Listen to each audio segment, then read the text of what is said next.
Bonjour, je suis Stéphanie, la directrice du Collège Montessori 21 de Pantin-Villette et je suis très heureuse de vous retrouver dans cette vidéo d'environ 45 minutes qui va vous présenter dans le détail notre belle école avant peut-être de se rencontrer en vrai.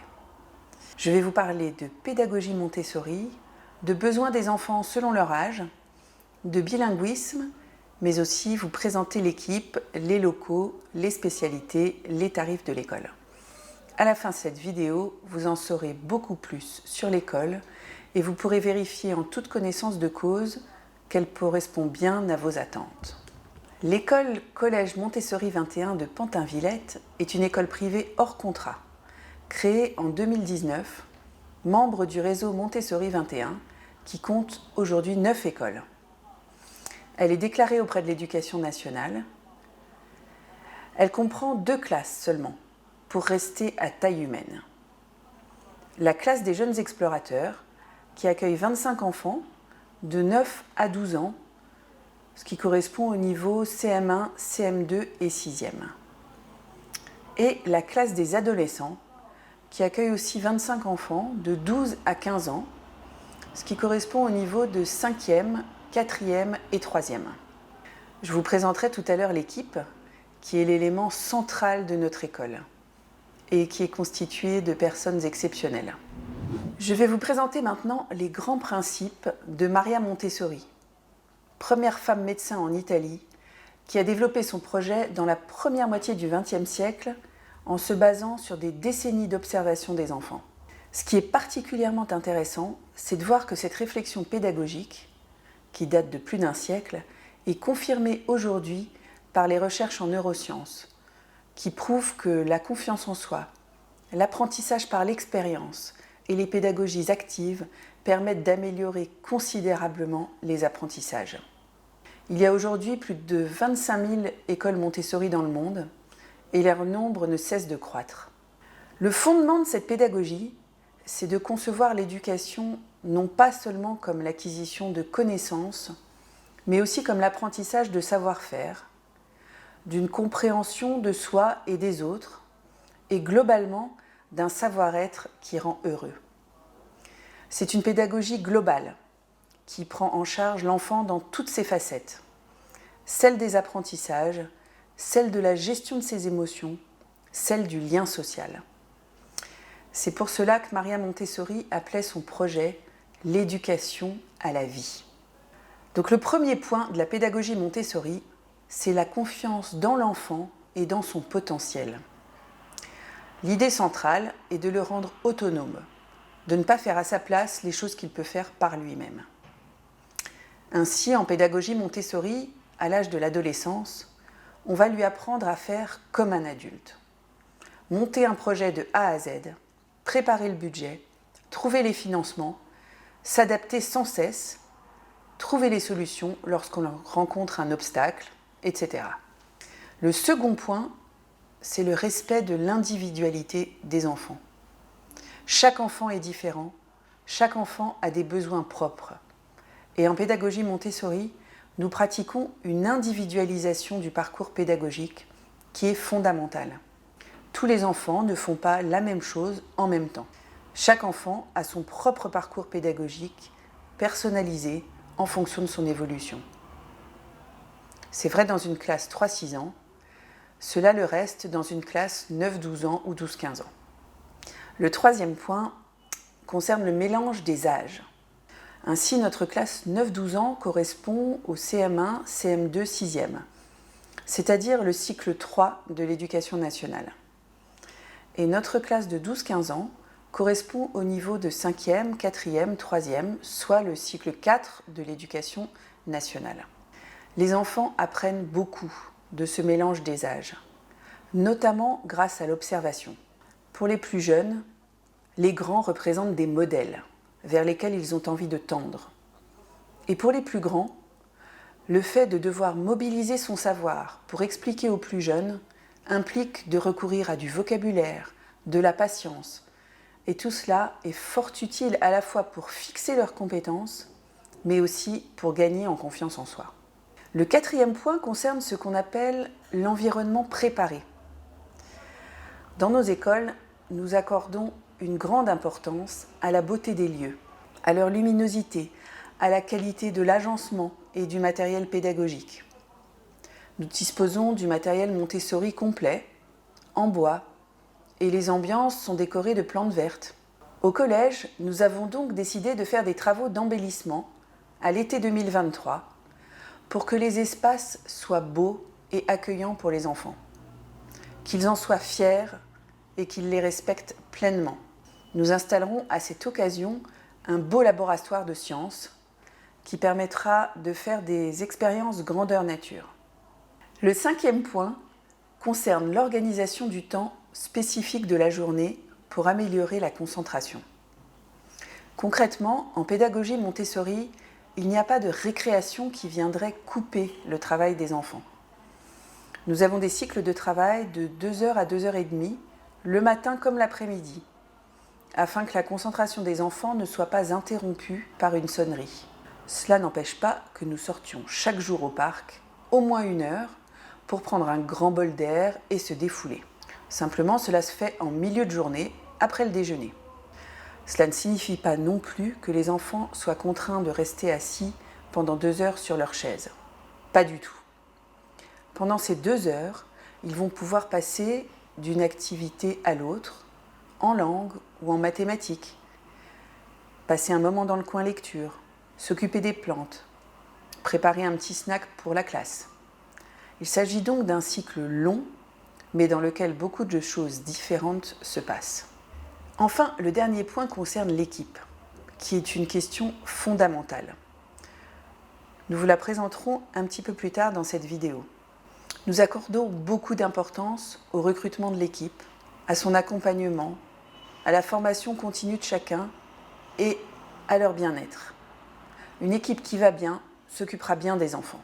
Toute l'équipe du collège est formée à la bienveillance, à la communication non violente, à l'observation des besoins de l'enfant. L'équipe éducative est vraiment au cœur de notre projet. En résumé, l'objectif principal de cette pédagogie, c'est de préserver l'envie d'apprendre qu'ont naturellement les enfants, ou de redonner ce goût d'apprendre à ceux qui auraient pu le perdre au cours de leur parcours scolaire. Quand on apprend par envie et non par devoir, on apprend plus vite et mieux, et on se souvient plus longtemps de ses apprentissages. Je voudrais maintenant vous apporter quelques éclairages sur la pédagogie Montessori. En premier lieu, je voudrais dissiper une ambiguïté qui existe parfois concernant cette pédagogie. Il s'agit certes d'une pédagogie active et bienveillante, mais c'est aussi une pédagogie cadrée. Nous parlons de libre choix encadré. C'est à la fois liberté et discipline. Chaque enfant ne fait pas ce qu'il veut quand il veut dans l'ambiance. Nous lui apprenons progressivement l'autonomie, mais dans un cadre précis dans lequel les préalables sont le respect de soi et des autres, le respect du matériel, le respect de l'adulte. De même, la notion de travail est très importante en Montessori, même si on lui donne un sens plus large qu'habituellement. Travailler, c'est apprendre à se concentrer avec plaisir sur une activité dont je comprends le sens et le but. En termes de vocabulaire, il est important de préciser qu'une ambiance désigne une classe Montessori, c'est-à-dire à la fois le lieu et le groupe. Le lieu est très important. Chaque ambiance a son propre vestiaire, ses propres toilettes, sa propre cuisine, un coin lecture, des aires par matière. La beauté, la propreté et les plantes vertes sont très importantes. Par ailleurs, dans le vocabulaire Montessori, le mot éducateur ou éducatrice correspond à un enseignant. C'est un mot différent pour une même fonction, avec une nuance importante. L'éducateur est là pour enseigner, mais aussi pour accompagner l'enfant dans son bien-être, dans sa vie sociale, dans la gestion de ses émotions. Enfin, un point très important, particulièrement à l'âge du collège, ce n'est pas parce que nous sommes une école privée que nous ne faisons pas attention au programme de l'éducation nationale. Simplement, au lieu de raisonner par année, ce qui impliquerait que tous les enfants fassent la même chose en même temps, eh bien nous raisonnons à l'échelle des cycles de l'Éducation nationale. Notre engagement, c'est que votre enfant soit au moins au niveau des attendus de l'Éducation nationale à chaque fin de cycle. Et ça tombe bien, les cycles de l'Éducation nationale correspondent aux classes multi-âges en Montessori. Dans les faits, votre enfant sera la plupart du temps bien au-delà des attendus officiels. Par ailleurs, l'école est déclarée auprès de l'Académie et elle est inspectée chaque année. Nous sommes tenus à un respect du cadre pédagogique global qui garantit que si votre enfant rejoint un jour le système classique, il le fera sans problème. Tous les témoignages des anciens élèves de notre école qui ont rejoint le système classique montrent que non seulement ils font partie des meilleurs d'un point de vue scolaire, mais aussi que les bases de confiance en soi et d'autonomie que nous avons travaillé avec eux leur permettent de s'adapter. Prenons maintenant un moment pour découvrir les spécificités de l'âge des enfants que nous accueillons dans notre école. Au collège, nous recevons donc des enfants entre 9 et 12 ans et des adolescents entre 12 et 15 ans. Ces enfants se situent dans ce que Maria Montessori appelle des plans de développement très différents quant à ce qui se joue intellectuellement et physiologiquement et quant à leurs besoins en termes d'apprentissage. Vous voyez sur ce schéma simplifié qu'entre 6 et 12 ans, les enfants élaborent une pensée et leur personnalité pour développer leur indépendance d'esprit.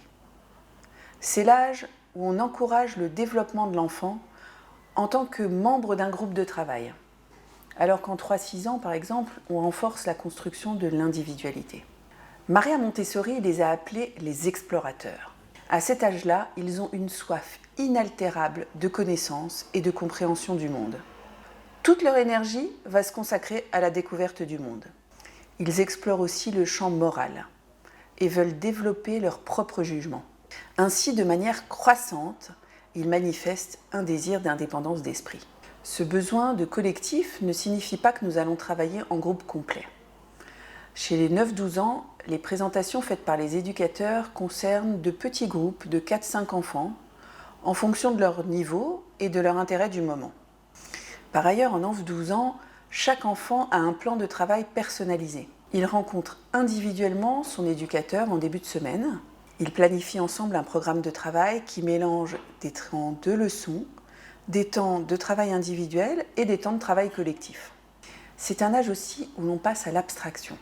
On continue à travailler avec du matériel sensoriel, mais on utilise aussi des cahiers, des classeurs pour travailler en explorant différents domaines. Celui des langues, des mathématiques, de la géométrie, l'histoire, la géographie, la botanique, les sciences. C'est aussi un âge où on multiplie les sorties, qu'elles soient collectives ou par petits groupes. Dans ce cas-là, les enfants apprennent à organiser eux-mêmes les sorties, à entrer en contact avec des personnes de l'extérieur, à regarder le trajet sur une carte, à préparer un compte-rendu. Et enfin, c'est un âge où on a besoin de débattre, d'échanger, de défendre son point de vue. Le Conseil des enfants, qui se réunit chaque semaine, permet cela.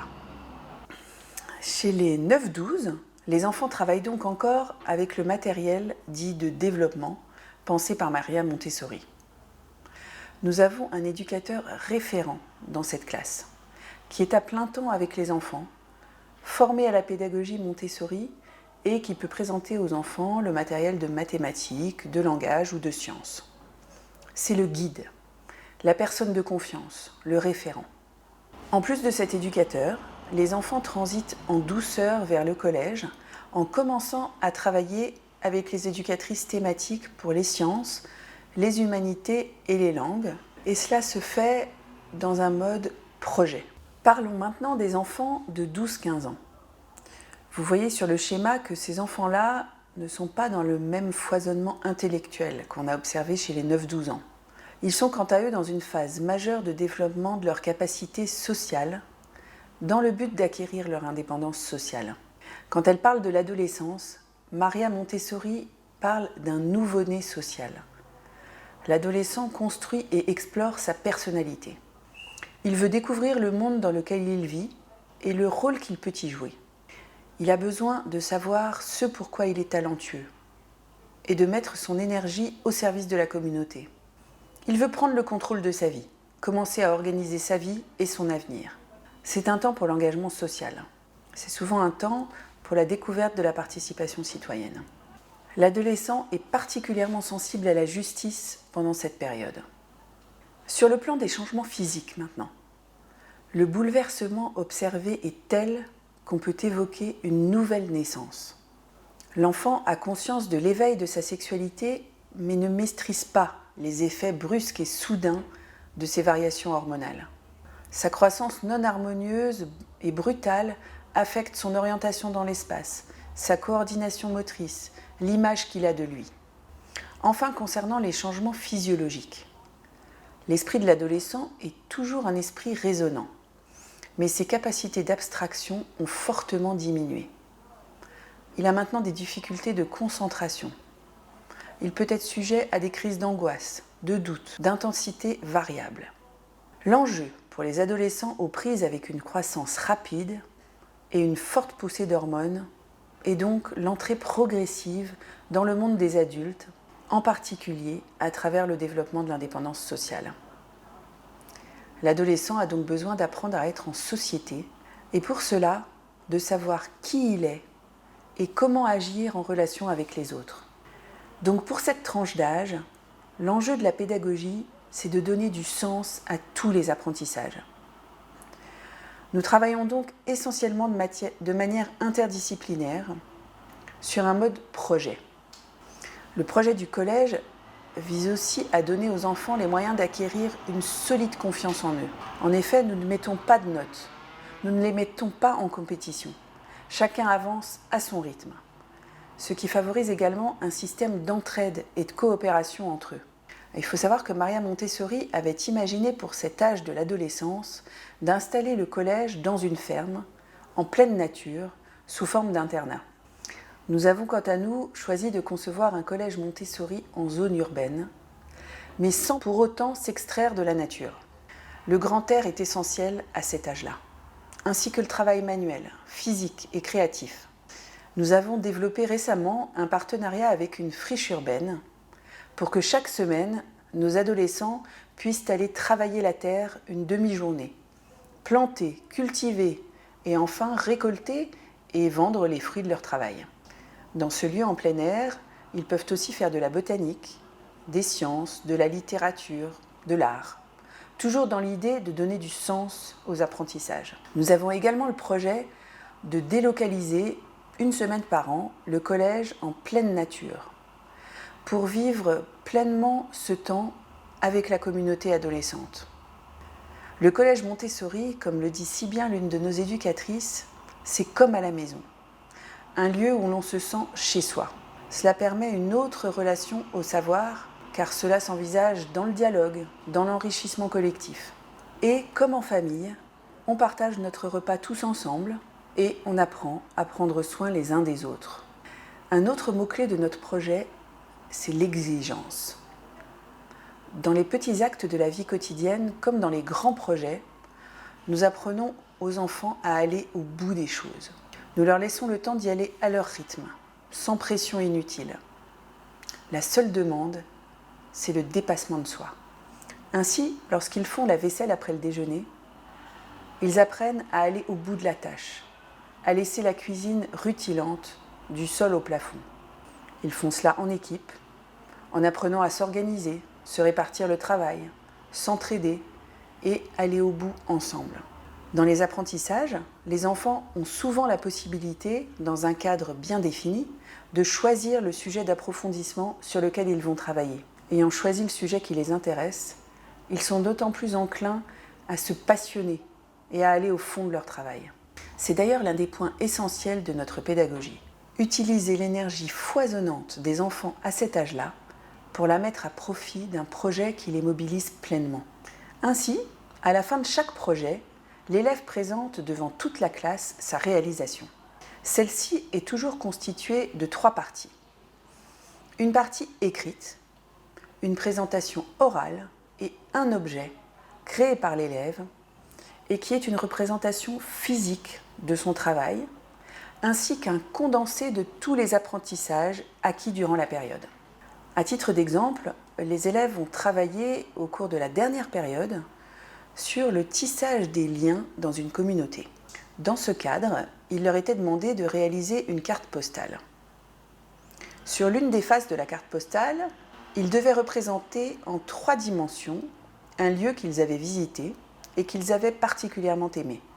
Pour cela, ils devaient utiliser des principes de géométrie avancés qu'ils avaient étudiés en mathématiques et des principes de perspective qu'ils avaient étudiés en art.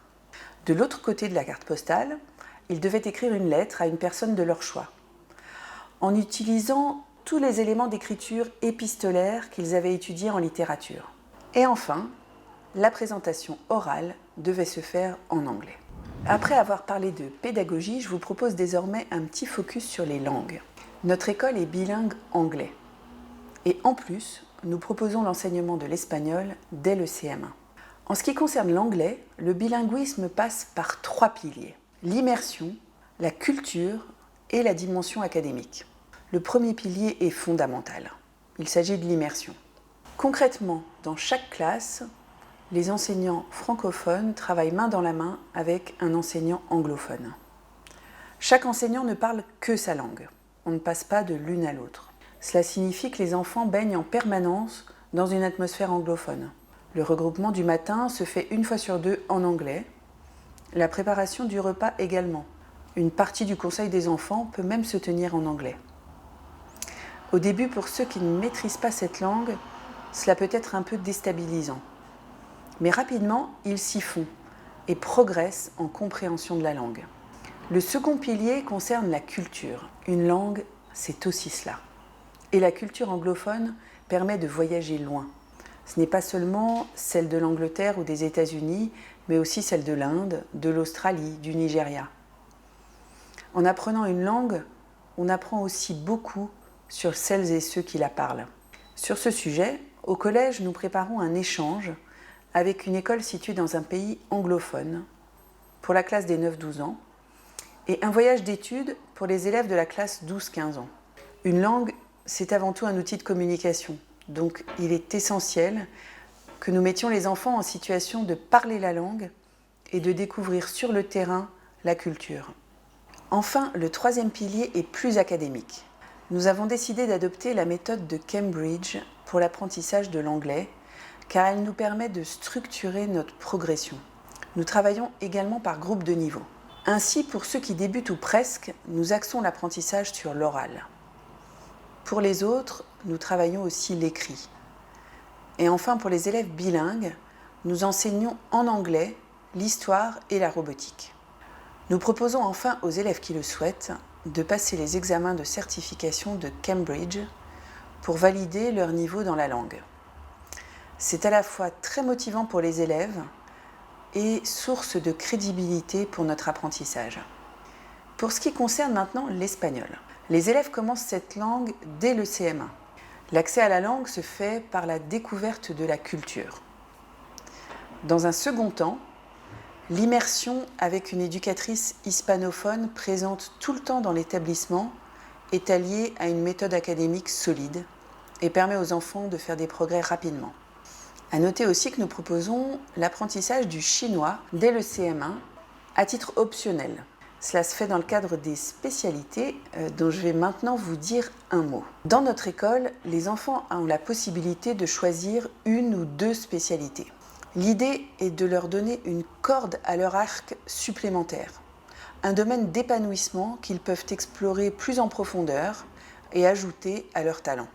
Aujourd'hui, nous en proposons 3. Le théâtre, en partenariat avec le cours Florent, le chinois et la composition musicale, qui comprend l'écriture de textes, de musique et la phase d'enregistrement pour aller au bout. Ces spécialités ont lieu en fin de journée, de 16h30 à 18h, à raison d'1 fois par semaine. Les élèves s'engagent, vraiment, à être présents à chaque cours, pendant toute l'année, pour bénéficier pleinement de cet enseignement. Je ne peux pas terminer cette présentation sans dire un mot sur l'orientation des élèves après notre école. Le collège a déjà 3 années pleines d'existence, presque 4. Il est important de dire que 100% des élèves qui sont partis en fin de 3e ont réussi leur brevet, souvent avec mention, et que tous ont obtenu une place dans le lycée de leur choix. qu'il s'agisse de lycées publics ou privés d'enseignement général, souvent dans des sections bilingues internationales. C'est important de dire aussi que lorsqu'ils intègrent le lycée, nos élèves s'adaptent à merveille. Ils adorent venir nous dire qu'ils sont surpris de voir que les autres élèves ne travaillent que pour les notes, alors qu'ils ont appris à travailler pour eux, et aussi de nous dire qu'ils ont d'excellents résultats. Les écoles du réseau Montessori 21 sont des écoles solidaires. Cette volonté est à l'origine de notre projet, notamment parce que Maria Montessori avait voulu que ces écoles soient accessibles à tous, véritablement inclusives. Donc les frais de scolarité sont indexés sur le quotient familial des parents. Je vous détaillerai tout à l'heure les tarifs, mais sachez que nous avons le souhait d'accueillir le plus de familles possible. Et ceci, même si en tant qu'école privée, nous ne recevons aucune subvention ni aide d'aucune sorte. Nous ne fonctionnons qu'avec les seuls frais de scolarité payés par les familles. Par ailleurs, quel que soit leur quotient familial, toutes les familles paient 30 € de participation solidaire, ce qui permet d'accueillir à l'école des enfants boursiers qui ne payent pas les frais de scolarité. Ils paient simplement les 30 € par mois de participation solidaire et les frais de repas. Enfin, la solidarité n'est pas que financière. Nous accueillons chaque enfant avec ses besoins propres. Nous ne sommes pas une école spécialisée, mais nous accueillons dans nos écoles des enfants à besoins spécifiques. Nous avons d'ailleurs conclu un partenariat avec Aloïs Pôle Enfant, qui est un réseau de neuropsychologues et de professionnels de l'enfance qui nous permet de travailler, si besoin, avec les familles, à la détection et à la prise en charge des enfants. Dans le réseau Montessori 21, nous considérons les parents comme des partenaires. L'école et la famille sont les deux cadres principaux dans lesquels évolue l'enfant. Nous avons donc vraiment besoin d'échanger et de collaborer ensemble. Concrètement, cela se traduit par beaucoup de moments partagés. L'accueil de pré-rentrée, des réunions collectives 2 fois par an, des points individuels concernant votre enfant 3 fois par an. Par ailleurs, si vous avez une question, un doute ou un besoin, n'hésitez pas à prendre rendez-vous. L'équipe pédagogique et moi-même sommes toujours à votre écoute et disponibles pour tout échange. En tant que parent de l'école, vous avez aussi accès au guide parental et à des conférences dédiées aux parents. Cela vous permet de mieux comprendre la pédagogie Montessori et d'être accompagné dans l'apprentissage du métier de parent. La participation des parents au sein du collège s'organise sur la base du volontariat. Si vous voulez animer un atelier, accompagner une sortie scolaire, organiser une fête, vous serez toujours les bienvenus. Vous serez aussi sollicité pour la journée des métiers qui se tient 1 fois par an, dans laquelle des adultes sont invités à venir présenter leur métier et le parcours qui les a amenés à leur métier à tous nos enfants qui sont très intéressés de réfléchir grâce à ça à leur orientation.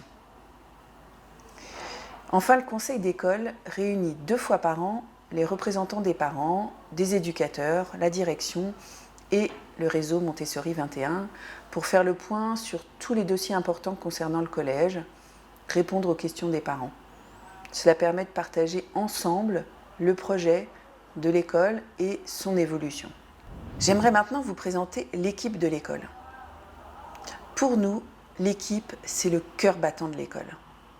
Nous portons beaucoup d'attention au recrutement, à la formation et au bien-être des enseignants. Ce bien-être passe par des points simples mais importants. Tous les éducateurs sont en CDI à plein temps. Les équipes sont totalement déchargées des activités périscolaires. Elles bénéficient d'une bonne mutuelle et elles participent aux grands choix concernant le collège. L'équipe se réunit chaque semaine 2 fois, le mercredi et le vendredi, pour faire le point sur l'évolution des enfants et sur les projets communs. C'est important de savoir aussi que chaque jour, les éducateurs d'une même classe ont en plus 1 heure de travail en commun pour préparer et débriefer leur journée. Nos éducateurs bénéficient de formations continues tout au long de l'année. Ces formations sont délivrées par Chloé, notre responsable pédagogique, ou par des intervenants extérieurs. Enfin, ils bénéficient également 2 à 3 fois par an d'observations en classe faites par des professionnels aguerris. Ces observations sont très importantes. Elles permettent d'épauler les binômes, de garantir la qualité pédagogique du réseau et de permettre à chacun d'avoir un regard extérieur bienveillant pour progresser. Je vais maintenant laisser les membres de l'équipe de l'école se présenter et partager avec vous la manière dont elles enseignent leur discipline. Moi, je suis Lorraine, je suis la directrice adjointe et l'éducatrice d'espagnol. Donc, ce que je fais au quotidien, c'est 2 jours par semaine, je suis dans le bureau à faire du travail de directrice, mais aussi dans le couloir, dans les salles de cours. Et 2 jours par semaine, je suis en espagnol, donc j'évolue aussi dans l'espace du collège en espagnol. Moi, j'ai un parcours assez atypique parce que je viens d'une formation en sciences humaines. J'ai fait un peu le parcours d'enseignante-chercheuse dans différentes sciences sociales et humaines, donc sociologie, anthropologie, histoire, psychanalyse, et puis je me suis retrouvée par les hasards de la vie à Cuba et au Mexique où j'ai vécu pendant 8 ans et où j'ai enseigné, où j'ai fait de la recherche, où j'ai fait de l'action de développement dans des ONG, dans des zones rurales reculées et où j'ai beaucoup appris de la vie aussi. Et finalement, me voilà de retour en France où je me suis dit où est-ce que je pourrais être le plus utile dans ce pays de retour. Et j'ai senti que j'avais plutôt envie de me tourner vers le secondaire plutôt que de retourner dans le monde universitaire où je sentais que j'en avais fait le tour. Et me voici donc au collège Montessori 21. Alors ici, on apprend l'espagnol en essayant de s'amuser le plus possible, même si évidemment on ne peut pas plaire à tout le monde. Mais d'abord, pour entrer dans la langue, j'utilise la musique et la chanson. Donc en tout cas, on commence par là chez les 9-12 ans et on continue un peu avec ça aussi chez les 12-15 ans.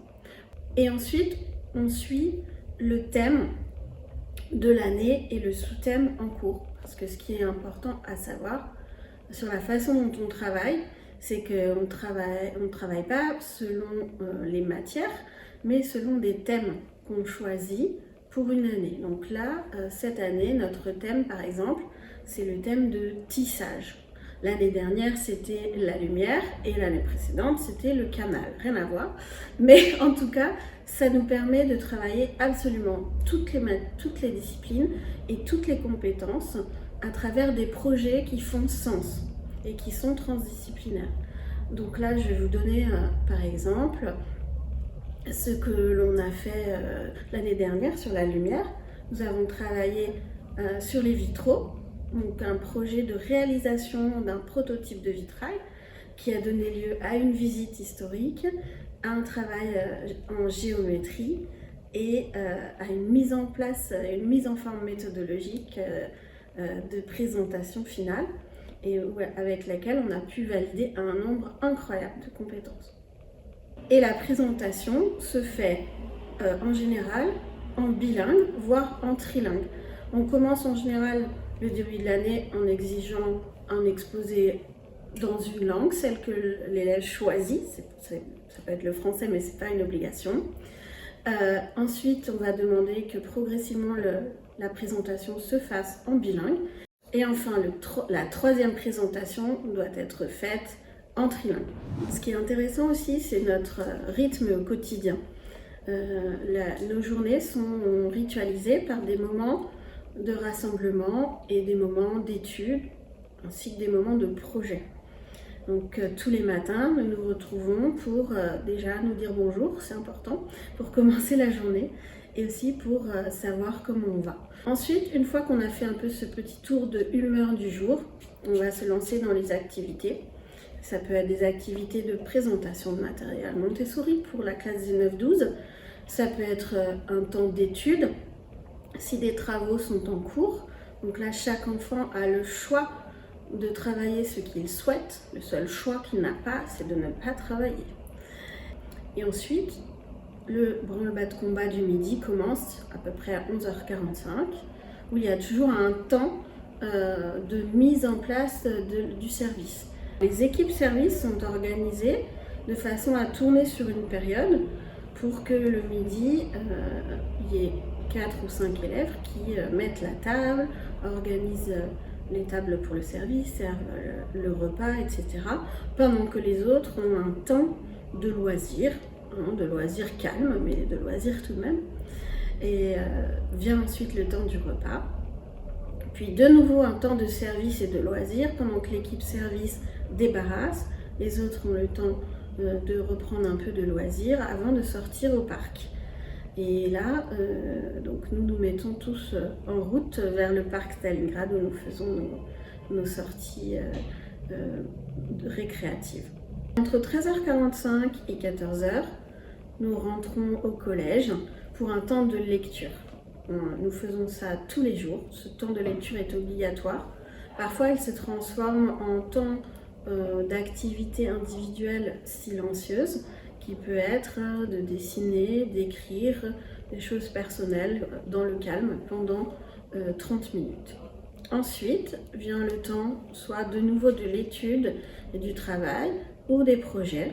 Donc, par exemple, dans la classe des 12-15, il y a un après-midi qui est consacré au projet journal où les enfants écrivent des articles sur différents sujets qui les intéressent, ou alors le projet agriculture urbaine où nous allons sur notre friche à la prairie du Canal.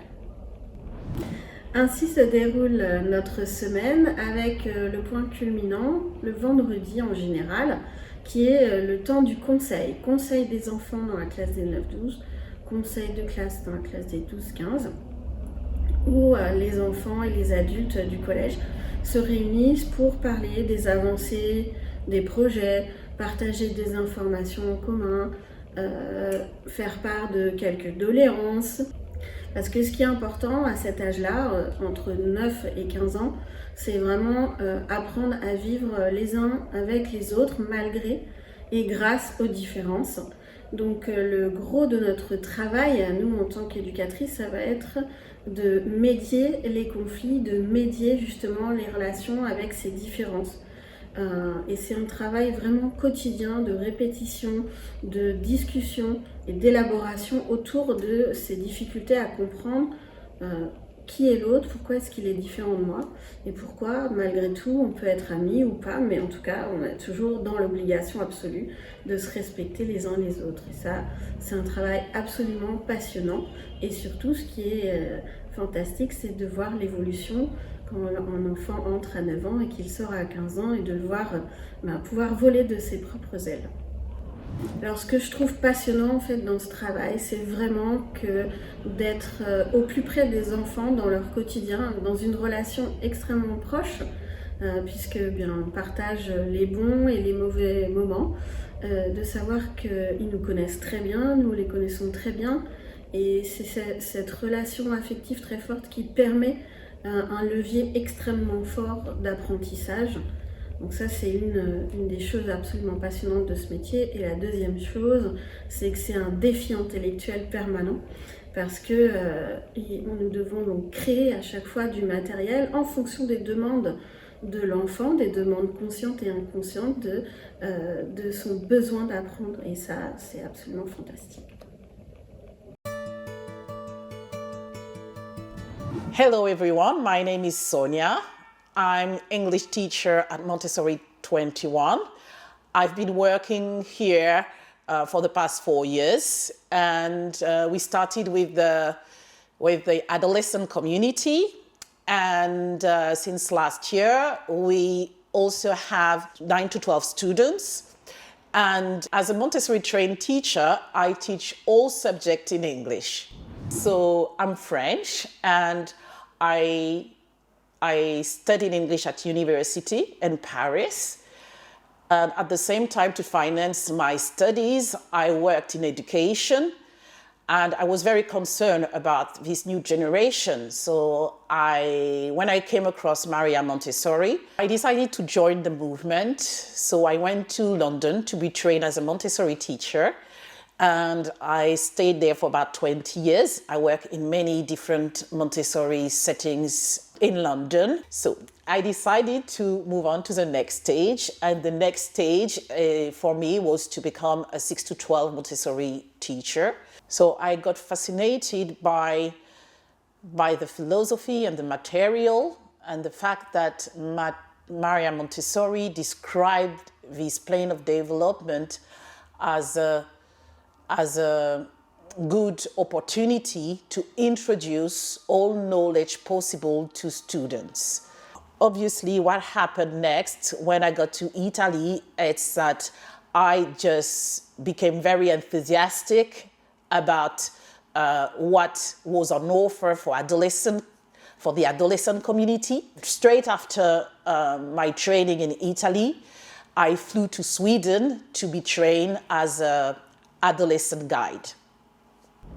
As an English teacher in a Montessori environment, I teach every subject. Could it be mathematics, geography, history, and throughout the year we offer different projects to the students, different themes, and through these activities, through this research work, we support them the best possible way as a language teacher so that they can report back in English, in correct English. So this involves the grammatical skills they need, and they become more confident in talking in public in foreign languages.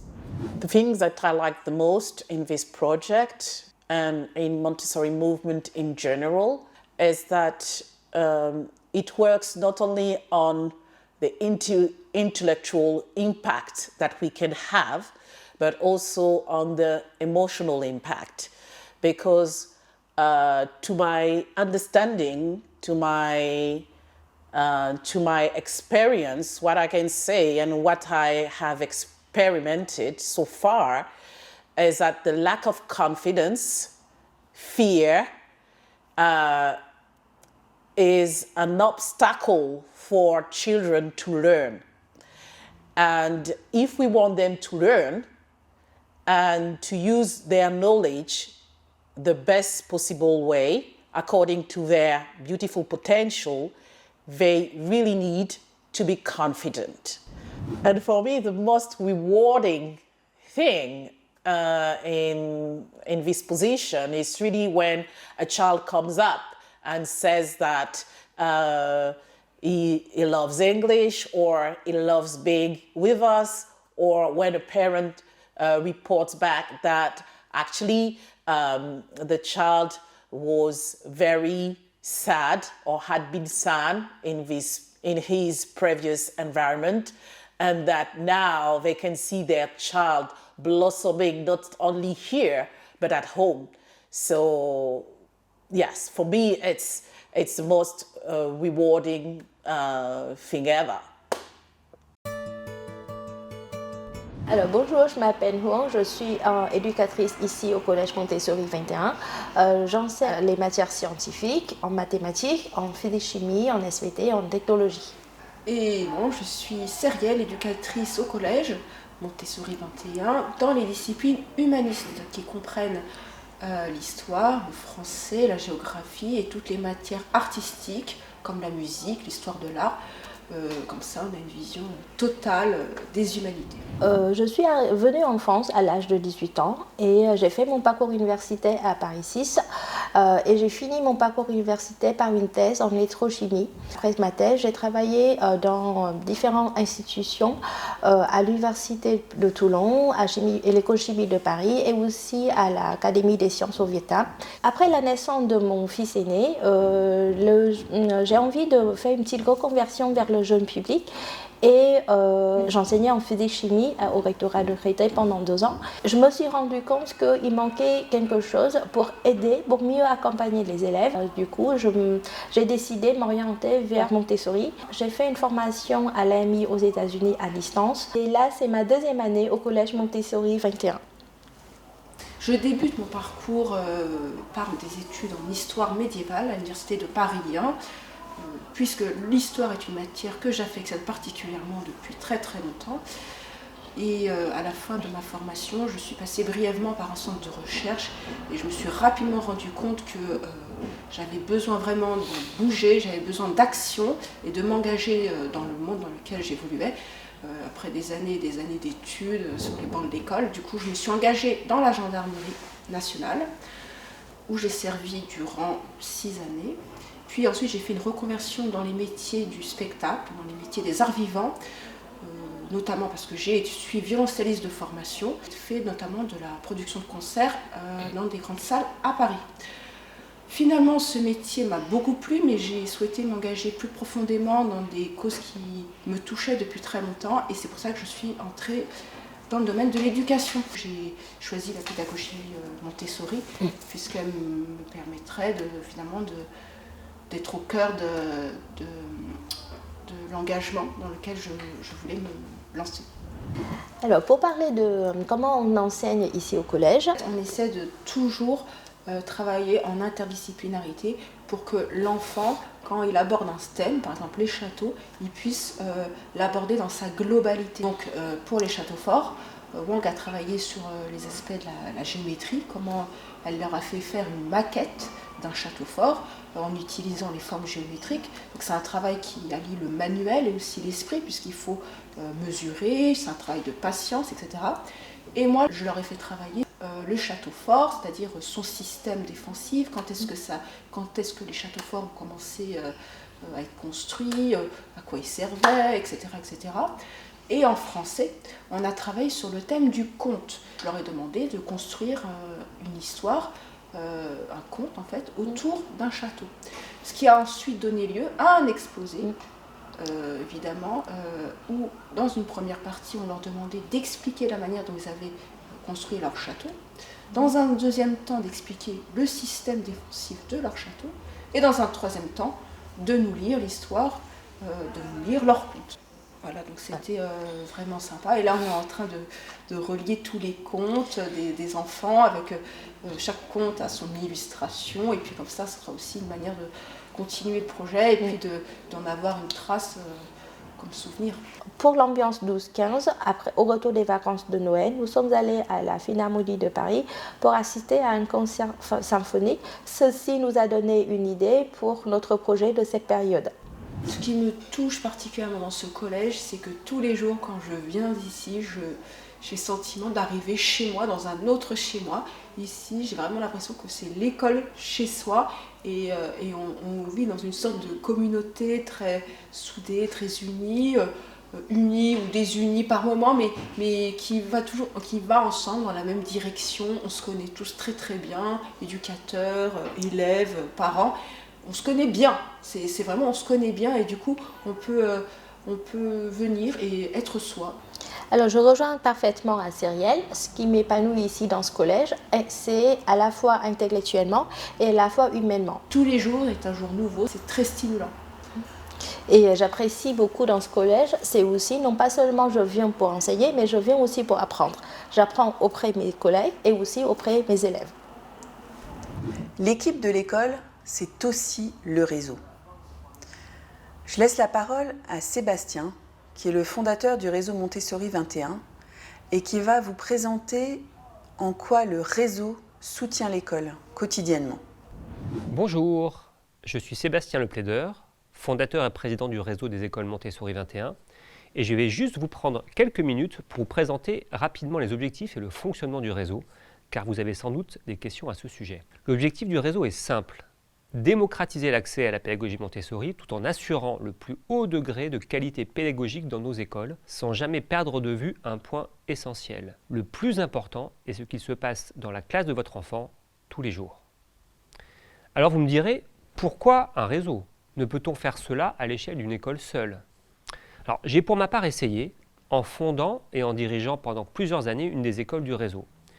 Je me suis alors aperçu qu'il fallait être Superman ou Superwoman pour réussir à faire toutes les tâches d'une direction. Il faut être pédagogue, animateur d'équipe, directeur des ressources humaines, bon en finance et en comptabilité, être habile en administration, en normes juridiques.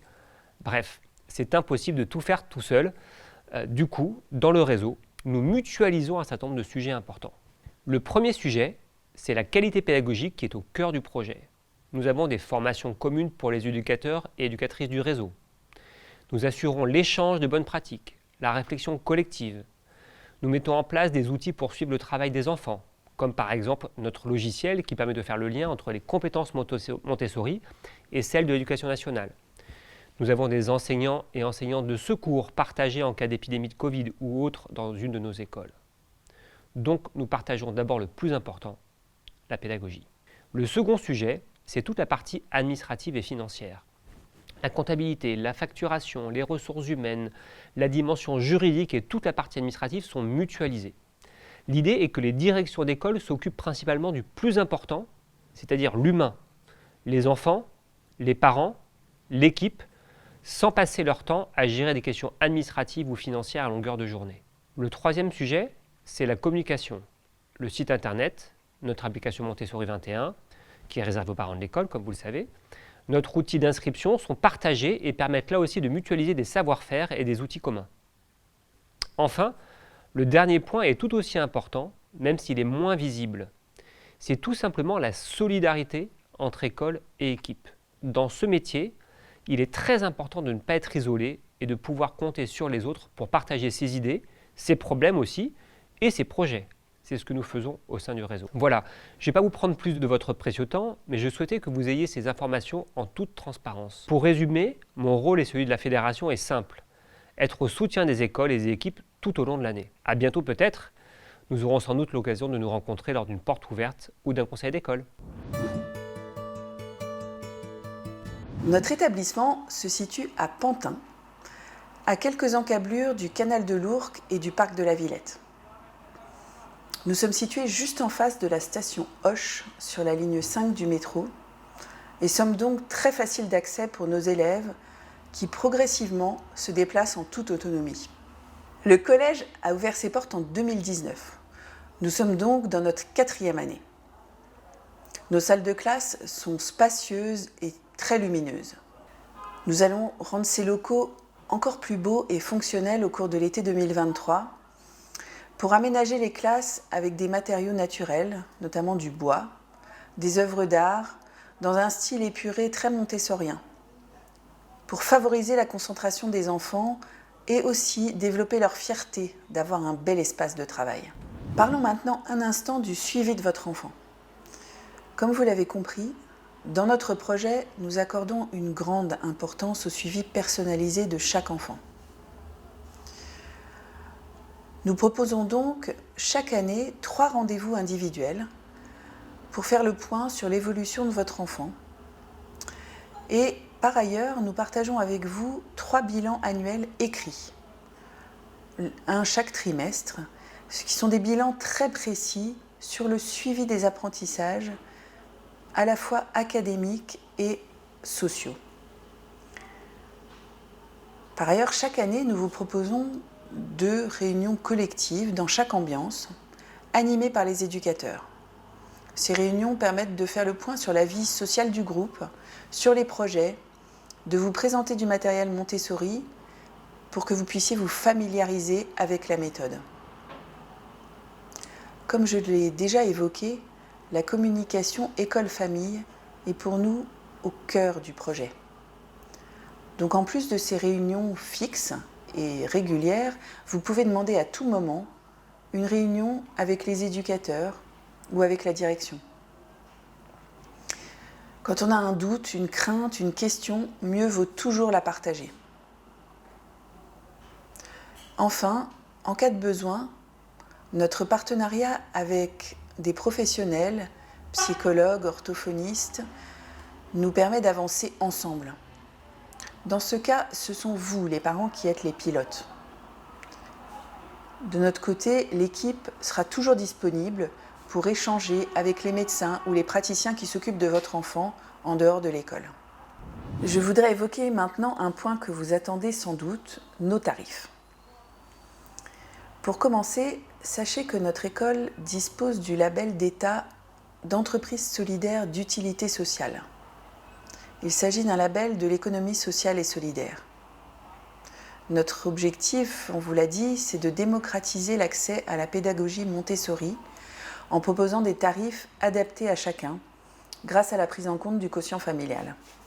4 tarifs sont donc proposés pour chaque classe d'âge. Le tarif standard, le tarif réduit, le tarif solidaire 1 et le tarif solidaire 2.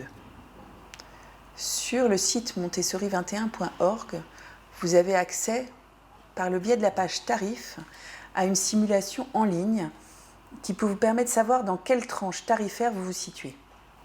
Ces tarifs sont sur 12 mois, de juillet à juin, afin de permettre d'étaler les frais de scolarité des familles et aussi parce que les salaires et les loyers ne s'arrêtent pas l'été.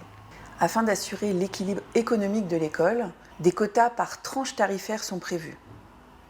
1/3 des places en tarif standard, 1/3 en tarif réduit et 1/3 pour les 2 tarifs solidaires réunis. Ces quotas permettent d'assurer l'équilibre économique du collège. Un conseil, si vous le pouvez, candidatez dans plusieurs tranches tarifaires.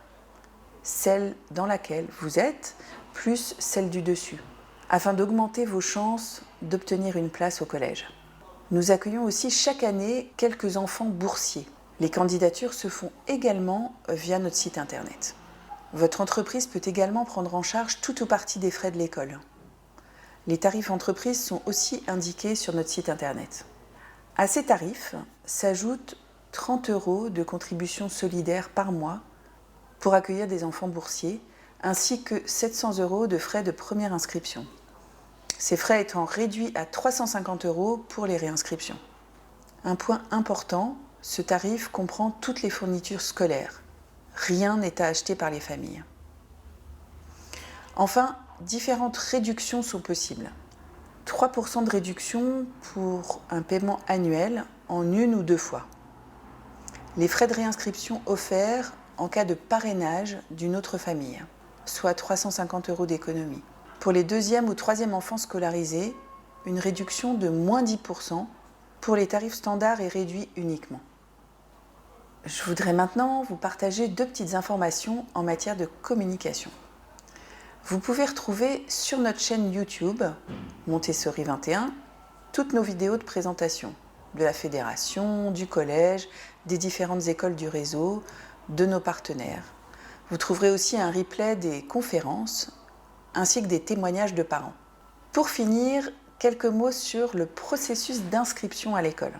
En premier lieu, si vous ne l'avez pas déjà fait, réalisez votre préinscription sur la page de l'école sur le site montessori21.org. Cela est complètement gratuit et sans engagement. Il vous suffit de remplir un dossier en ligne, il n'y a pas d'envoi postal nécessaire. Si vous demandez un tarif réduit ou solidaire, vous aurez besoin de donner votre feuille d'imposition. Dans un second temps, si vos critères, l'âge de l'enfant, le tarif demandé correspondent aux places disponibles dans notre collège, vous serez recontacté pour convenir ensemble d'un entretien. Ce sera l'occasion pour vous de poser les questions que vous vous posez encore sur le collège et pour nous de rencontrer votre enfant. Après cet entretien, nous nous donnons mutuellement quelques jours de réflexion avant de confirmer l'inscription. L'inscription définitive se fait entièrement en ligne. La signature du contrat, le paiement des frais d'inscription, le questionnaire Mieux connaître votre enfant. Une fois l'inscription terminée, vous faites partie de la communauté de l'école. Vous serez alors invité à une rencontre avec les éducateurs avant l'été. Et c'est parti pour quelques années ensemble. Voilà, cette présentation de l'école est maintenant terminée. J'espère de tout cœur que vous nous connaissez mieux maintenant, que le projet du collège est pour vous clair. J'espère également avoir le plaisir de vous rencontrer bientôt pour répondre aux questions que vous vous posez peut-être encore, pour parler de votre enfant et pour vous faire visiter les lieux. À très bientôt!